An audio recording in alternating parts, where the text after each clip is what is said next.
ஒரு ஏழை பிராமணன் கங்கை கரையில் மனைவியோடு வசித்து வந்தான். தினமும் கீதை பாராயணம் செய்துவிட்டு பிச்சை எடுத்து கிடைத்ததை மனைவியிடம் கொடுத்து சமைக்க சொல்லி அன்றைய உணவை கிருஷ்ணருக்கு நெய்வேத்தியம் செய்துவிட்டு இருவரும் சாப்பிடுவது வழக்கம். ஒரு நாள் கீதையை பாராயணம் செய்யும் போது 9ஆம் அத்தியாயத்தில் யோகசேஷமம் வகாஷமம் என்று வந்தது. இதனை படித்ததும் அவனுக்கு ஒரு சந்தேகம். இந்த உலகத்தில் கோடானு கோடி பேர் இருக்கிறார்கள். அவ்வளவு பேரையும் கிருஷ்ணன் எப்படி நான் ரட்சிக்கிறான் என்று சொல்கிறேன்? தானே ஒருவரின் துன்பத்தையும் அறிந்து நேரில் சென்று போக்குவது என்பது நடக்காத காரியம்.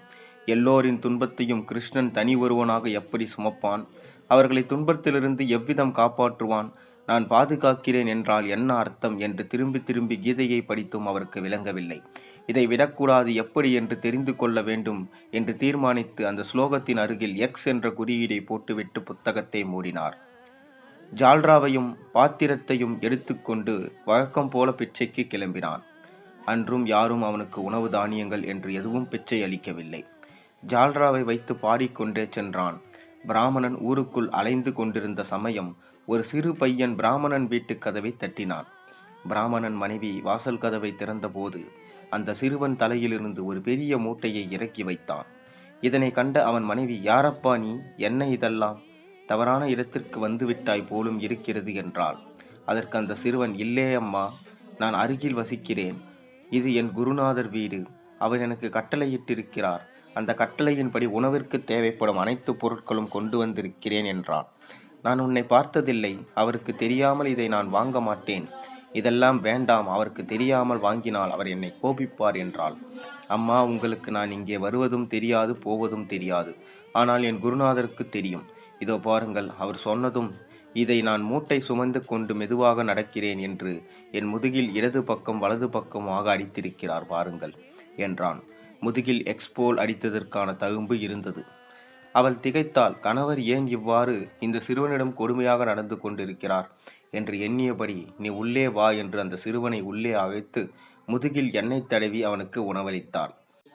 அவர் வரும் வரை ஓய்வெடு என்றாள். அவன் பூஜை அறையில் போய் படுப்பதாக சொல்லி உள்ளே சென்றான். பிராமணர் உணவு சமைக்க பிச்சை ஏதும் கிடைக்காமல் களைப்பாக வீடு திரும்பினார். அவரை கண்டதும் அவரை பேசவிடாமல், ஒரு சிறுவனிடம் இப்படியா கொடுமைப்படுத்தி அடிப்பீர்கள் என்று அவரிடம் கேள்வி மேல் கேள்வி கேட்க ஆரம்பித்தாள்.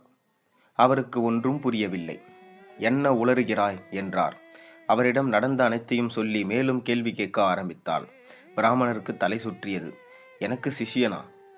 நான் சாமான் கேட்டேனா? அவனை அடித்தேனா? என்னம்மா உளறுகிறாய்? நீ சொல்வது போல் எதுவுமே நடக்கவில்லை என்றார். அதற்கு அவன் அந்த சிறுவன் முதுகை காட்டினான். அதில் எக்ஸ் போல் அடித்த அடையாளம் இருந்தது. அவன் முதுகில் எண்ணெய் தடவினேன். சிறுவன் பொய் சொல்லவில்லை என்றாள். அதற்கு பிராமணர், என் கிருஷ்ணன் மீது ஆணையாக சொல்கிறேன், எனக்கு எதுவுமே தெரியாது, அவனை தெரியவே தெரியாது, நான் அடிக்கவில்லை என்கிறார். அதற்கு அவள், இதோ பூஜை அறையில்தான் அந்த சிறுவன் இருக்கிறான், போய் பாருங்கள் என்றாள். பிராமணர் பூஜை அறைக்கு ஓடினார். வீடு முழுவதும் தேடினார். சிறுவனை காணவில்லை. பிராமணருக்கு புரிந்துவிட்டது, வந்தது கிருஷ்ணன் தான். வீட்டில் நிறைய உணவுப் பொருட்களை கொடுத்து தன் வறுமையை நீக்கிய கிருஷ்ணன் அவருடைய லீலை புரிந்துக்கிருக்கிறார்.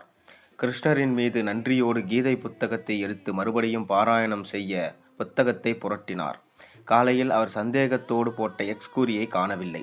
கோடானு கோடி மக்களின் துன்பத்தை தீர்க்க நான் அருகிலே இருப்பேன் என்று சொல்கிறாயே, உன்னால் அது எப்படி சாத்தியம் என்று உன்னை சந்தேகப்பட்டேனே. உன்னால் அனைத்தையும் செய்ய முடியும் என்று எனக்கு புரிய வைத்தாய். கீதையையும் நீயும் வேறல்ல என்பதை காட்ட கீதையில் நான் போட்ட எக்ஸ் குறியை உன் முதுகில் தாங்கி வந்து என் சந்தேகத்தை தீர்த்து என் அகக்கண்ணை திறந்தாய் கிருஷ்ணா, என்னை மன்னித்துவிடு என்று பிரார்த்தனை செய்தார். இந்த கதையிலிருந்து நமக்கு தெரிந்தது என்னவென்றால், கடவுள் நிச்சயம் அனைவரையும் காப்பாற்றுவார். அவர் படைத்த இந்த உலகை அவரே காப்பாற்றுவார். நன்றி, வணக்கம். இது போன்ற ஒரு ஆன்மீக கதையில் உங்களை நாளை சந்திக்கிறேன். அதுவரை இந்த கதை உங்களுக்கு பிடித்திருந்தால் மறக்காமல் லைக் பண்ணுங்கள், ஷேர் பண்ணுங்கள், சப்ஸ்கிரைப் பண்ணுங்கள்.